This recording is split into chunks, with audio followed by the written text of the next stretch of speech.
From the campus of the University of Nebraska at Omaha.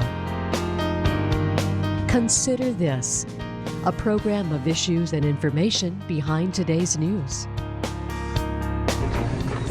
Every single thing we do is to get you ready for your life at home. Are you ready?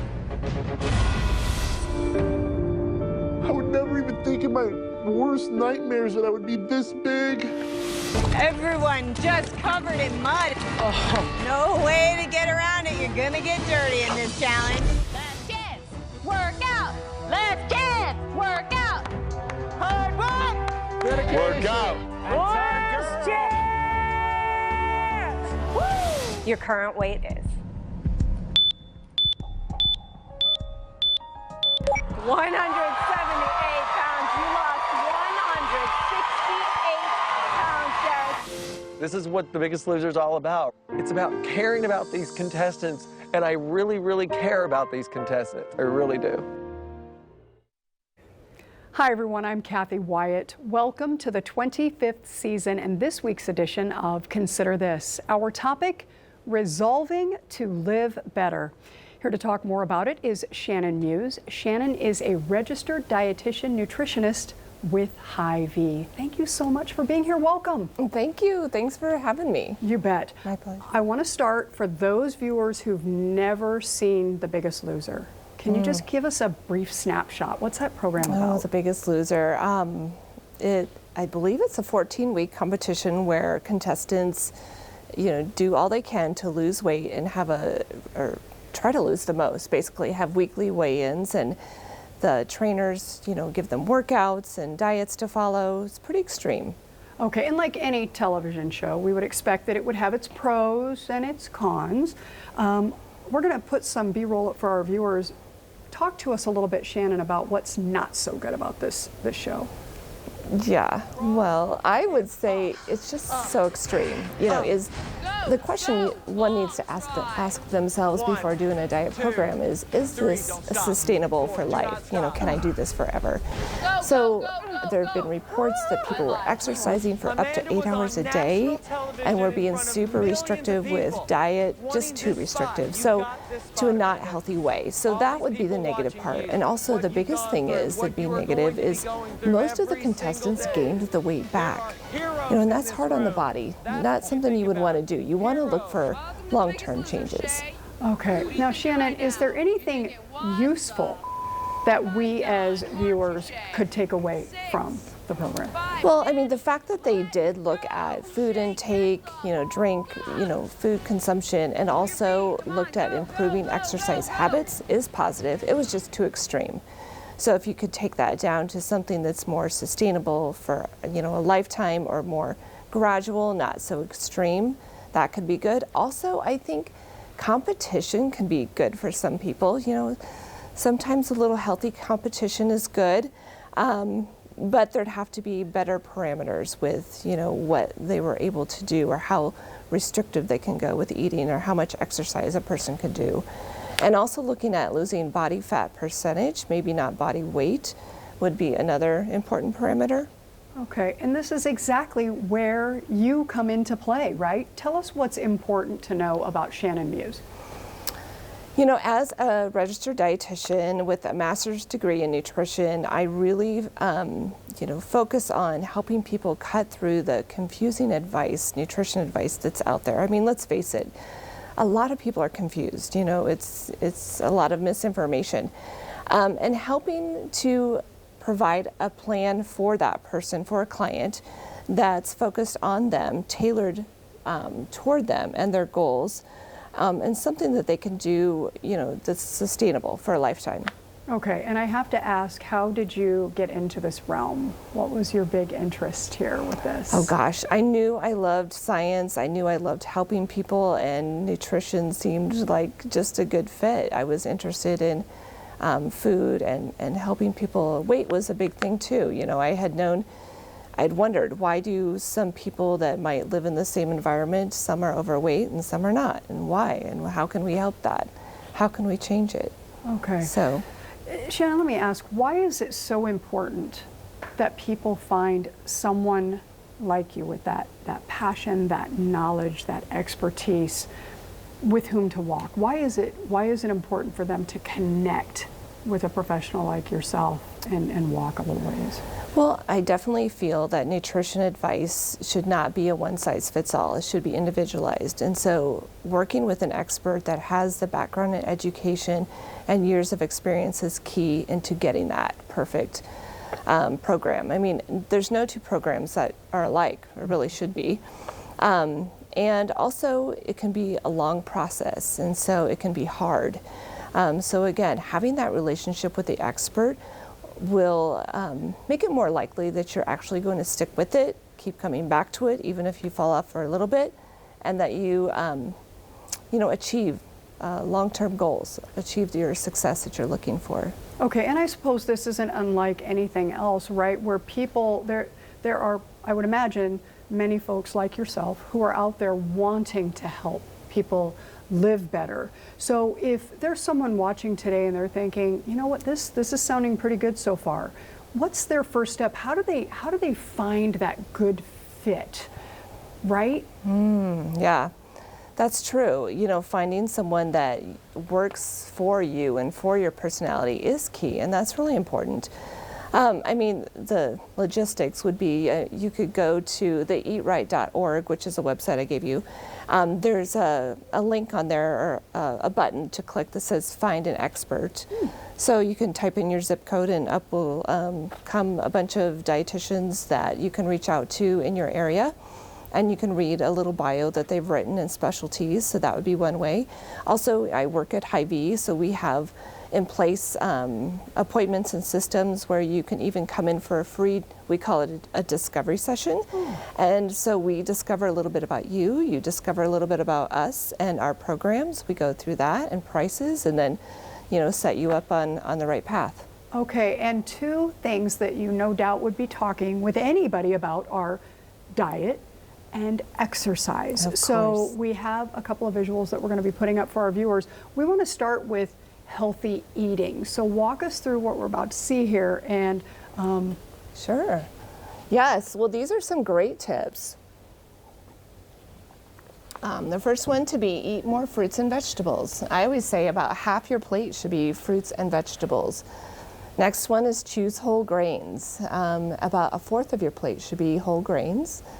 Limit processed foods, and for here I might add, I might even get more specific, because some processed foods are good and they've been made good. I mean, let's face it, food science has come a long way.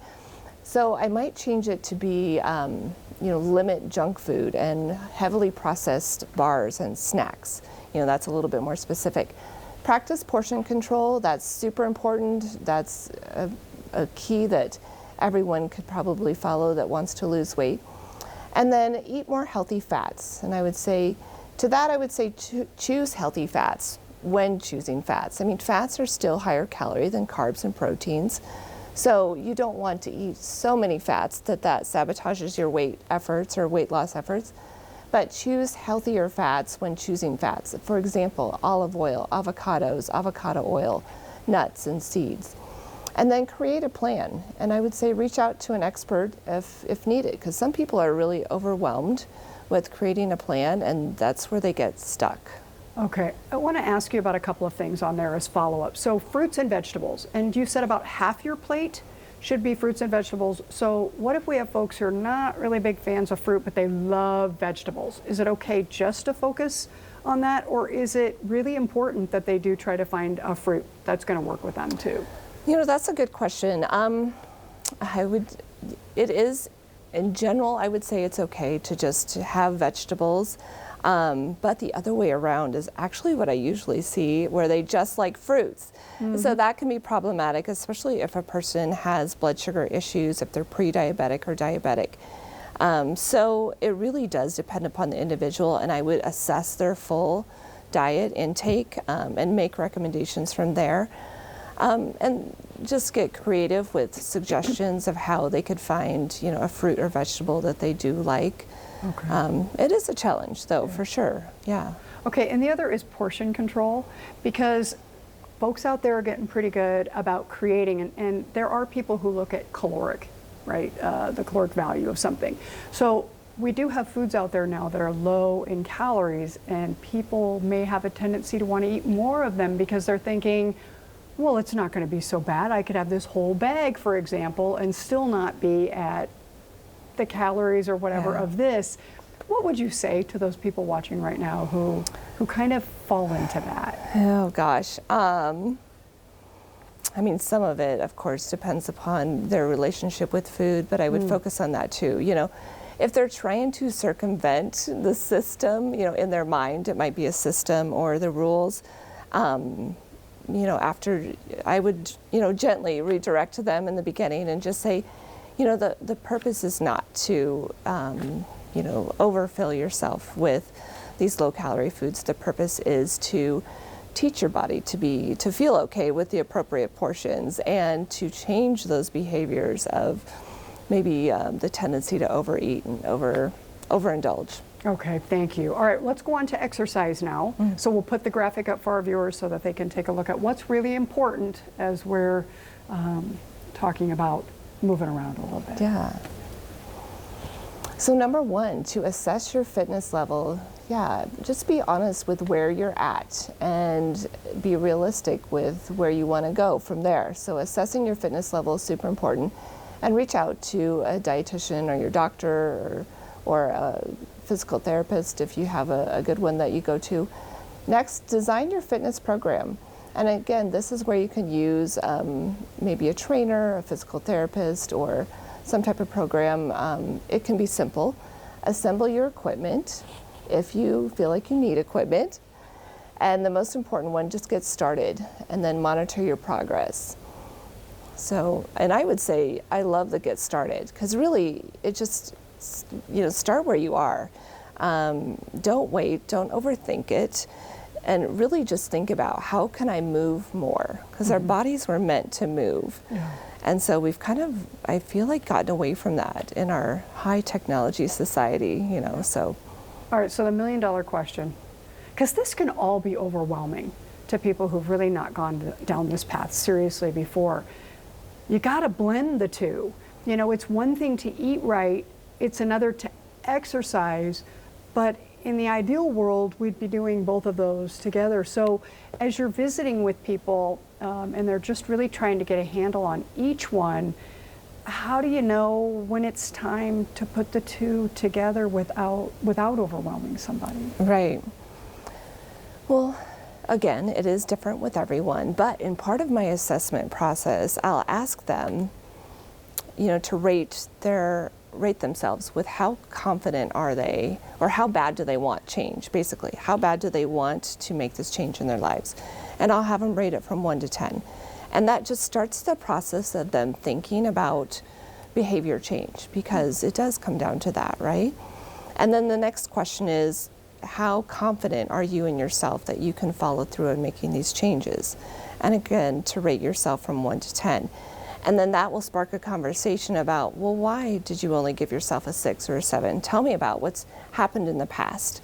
And that's when, you know, we can begin to talk about some of the obstacles. But really, it does come down to kind of back to, I think I segued a little bit from your question, but helping a person figure out their why. Like, why is it that they want to do what they want to do? Because their why has to be so motivating or so moving that they're going to move from that pre-contemplation stage to action. They have to get to the point where they say to themselves, I must do this. So that's the process. Basically, the secret is just helping them move closer to that action, or meeting them where they're at.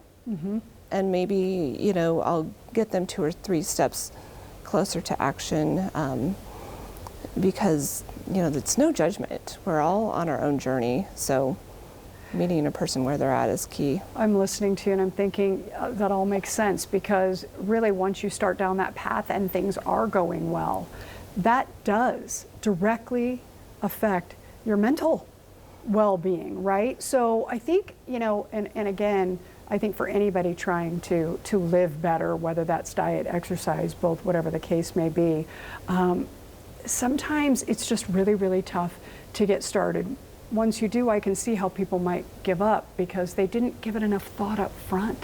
You know, to sit down with someone like yourself and really think seriously about what it is that they're wanting to accomplish, that hoped outcome, that why, right? Right. So talk about what you've seen specifically in the folks you're serving when it starts to work, when it starts to make sense and they have that aha moment, and what that really is doing for their psyche.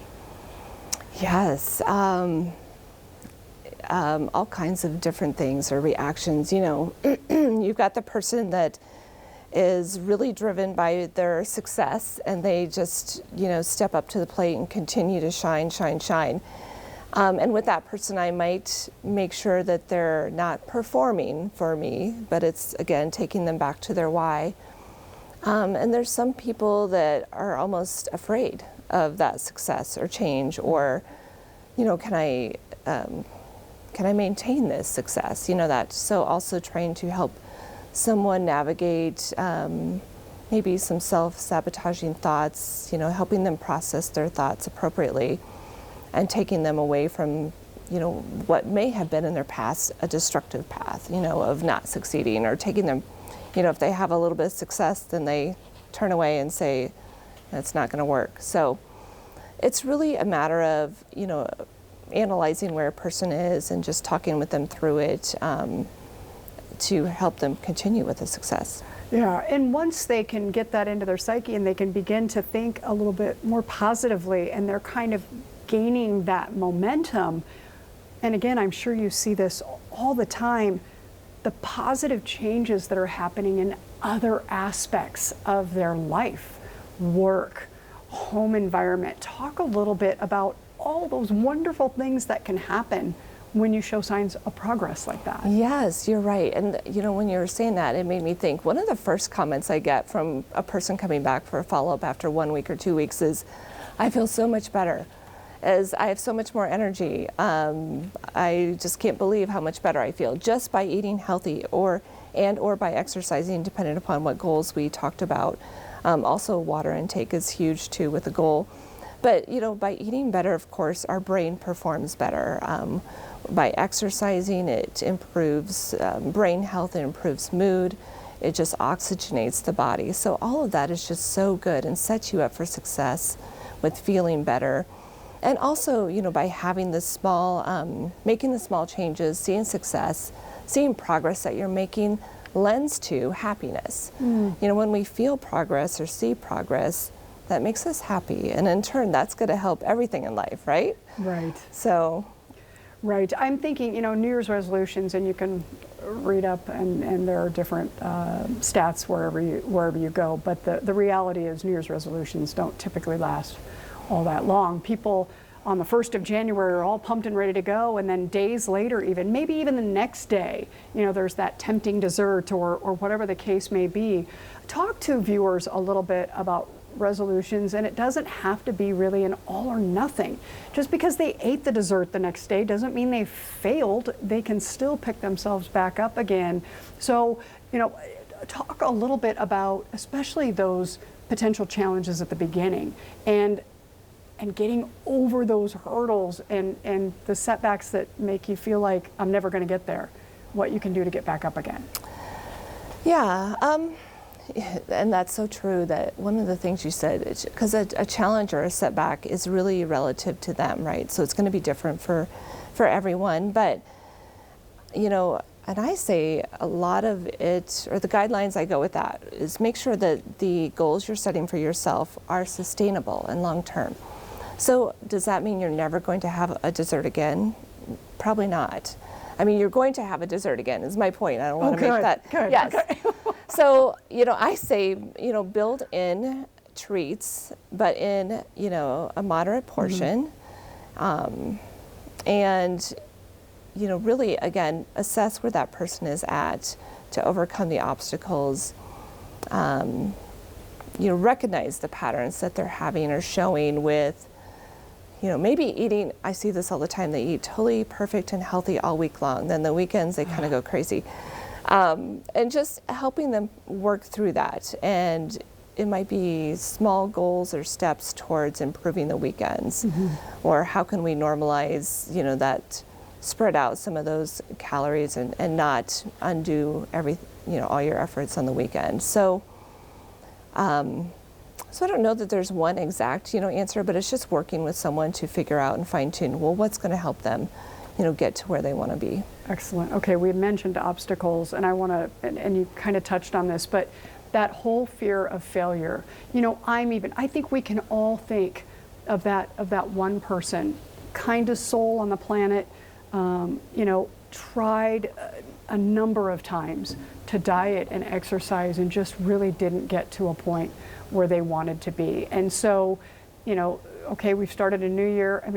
And they're thinking, why? Why would I do that? I've tried this so many other times before and it never worked for me. So talk about the obstacle, specifically fear of failure. Yeah. Gosh, that's a big one. And oftentimes I don't think that we realize it's the fear of failure that's holding us back. So helping them to realize it might be key, and helping them to become more self-aware might be a key place to start. Oftentimes too, with someone that's really struggling, or maybe even that doesn't even know what they want, believe it or not, people come to me and they know they need something, they know they want help, but they don't know how to verbalize it, and that's okay. So it's sometimes asking them permission. Well, can we talk about this? Can we talk about that? Or how do you feel? How hard is, that? And it's about an eating behavior that we're talking about, or it's about their habits that they've formed over a lifetime. So I would say, just begin the discussion, have some of the hard conversations, start planting a seed about them having to change a behavior that they may have had forever. The definition of insanity is to do the same thing over and over again, but expect a different result. Well, that's not going to happen. So I have to somehow get them to realize, well, if you want a different outcome, you have to take different steps. You have to develop new habits to get there. So it's a process. Okay, I was going to ask you about old habits dying hard, and you're talking about developing new habits. And I don't know, if you do have somebody out there who's very self-aware, they know that this particular food is their weakness or whatever the case may be. Do you ever talk to them about calling a buddy on the phone when you're about ready to eat that? What kind of support, is there for people? Maybe it's just you, or maybe you do suggest the friend or the family member to say, when you're about to do that, stop. Yeah. I usually would say give them a worksheet and have them self-reflect or write down their thoughts and feelings and what they're about to do, unless they have a really good, knowledgeable friend or anyway. But change is hard, and just to recognize it. Someone self-aware, I feel like, is a little bit easier to help in the process. It's the person that thinks nutrition is black and white and just says, give me a plan, just tell me what to do and I'll do it. Well, I know more than that. I know that it's going to take more than just giving them a sheet of paper to say, okay, here's what you do. Right. So change is hard, and developing new habits, is hard. So I think helping them realize that, and realize oh, the work is going to be up to me if it's going to be. So, that's all part of it. One of the other big things that comes up, and we just have a couple of minutes remaining, is that whole idea of cost, right? Okay, so viewers are watching, she's talking to this Shannon today, how much is it going to cost me to, to work with Shannon, or, I don't know, fruits and vegetables are more expensive. What do you say to people who are concerned about the cost of becoming a healthier person? Yeah, well, I do think, feeling better and improving your health is priceless to many people. Taking less medications, going to the doctor less, no hospitalizations, all of those are reasons and incentives to improve your health and get to where you need to be to accomplish that. And healthy eating, we could talk for 30 minutes alone on that, but if done in a basic sense, really doesn't have to be more expensive. If you're controlling portions and buying the basics, You really should not be spending more money. You don't have to buy, the fancy convenience products if budget is your concern. So you can, they're available, but again, it's not mandatory or totally necessary. You can do this or eat healthy on a budget for sure. Okay, we have about, 30 seconds or so. Final thoughts, maybe something that we didn't address in this interview or just words of wisdom for the viewers. I would say be mindful of the nutrition advice or messages that you see out there. And I don't want to pick on social media, but I will. If it's taken a long time to get to the message, red flag. If they're selling a product or a program, another red flag. And just know that rethink that product or that program or the message, because it's probably not, built upon a full truth, maybe a half truth taken down too far. But so pick something that's sustainable, long-term, something you can do for life, and work with an expert to get there. Okay, talking with Shannon Muse today about resolving to live better in 2022. I want to thank you so much for joining us, and to our viewers, of course, for watching. As we close, a look at Aksarben Village in Omaha is seen through the lens of Josue Garcia, a junior here at UNO. We will see you next week.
Consider This is an issues and information program produced by UNO Television. More information and program archives can be found at nebraskapublicmedia.org/considerthis. If you'd like to share your comments about this program, call UNO Television at 402-554-2516 during regular business hours, or send an email to cwyatt@unomaha.edu.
It is the longest-running Omaha-based statewide television program on the air today. Hi everyone, I'm Kathy Wyatt, producer and host of Consider This. Now in our 25th season, we wish to acknowledge those who have made this educational journey possible. Our guests, underwriters, student crews, the Knowledge Network, the University of Nebraska at Omaha, and of course, viewers just like you. Thank you for watching.